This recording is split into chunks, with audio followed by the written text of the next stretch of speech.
Demos furniture, the ultimate Onam fest. ആഘോഷിക്കാം ഈ ഓണക്കാലം ഡിമോസിനൊപ്പം. ഇല്ലാത്ത അധികാരം പ്രയോഗിക്കുമ്പോൾ അധികാരമുള്ളവർ, അതിന് ബാധ്യതപ്പെട്ടവർ ഇടപെട്ട് സംസാരിക്കണം. അത് ശരിയല്ല എന്ന് പരസ്യമായി പറയണം. അത് ഉദ്യോഗസ്ഥന്മാർക്കുള്ള സന്ദേശം കൂടിയായി മാറും. ആ നിലപാട് ഇന്നത്തെ ഗവൺമെൻറ് സ്വീകരിക്കുന്നില്ല എന്നതാണ് ഞാൻ നേരത്തെ സൂചിപ്പിച്ച വിഷയം.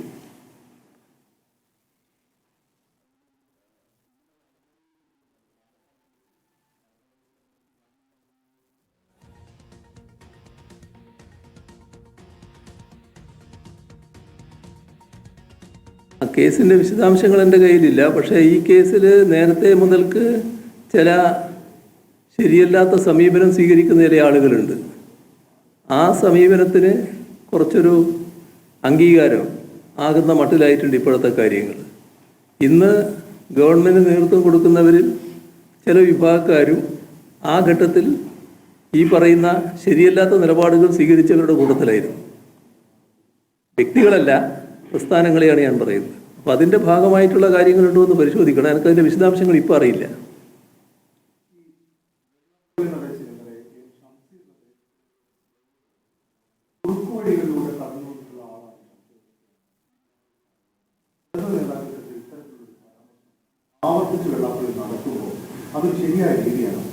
തീർത്തും അസംബന്ധമായ പ്രസ്താവനയാണ്.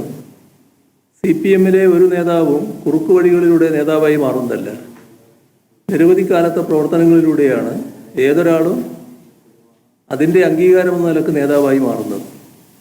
പിന്നെ ഇത്തരത്തിലുള്ള വിലയിരുത്തലുകൾ പൊതുസമൂഹത്തിന് മുന്നിൽ നടത്തുന്നത് അവജ്ഞാപൂർവം പാർട്ടി തള്ളിക്കളയുന്നതുമാണ്.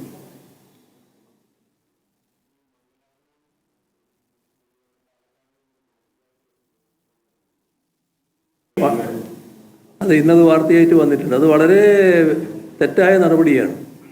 കാരണം നമ്മുടെ സംസ്ഥാനത്തെ കൂടി അത് പ്രതികൂലമായി ബാധിക്കുന്നുണ്ട്. അപ്പം അത്തരം കാര്യങ്ങളിൽ ഫലപ്രദമായ ഇടപെടലുകൾ ഉണ്ടാകേണ്ടതായിട്ടുണ്ട്.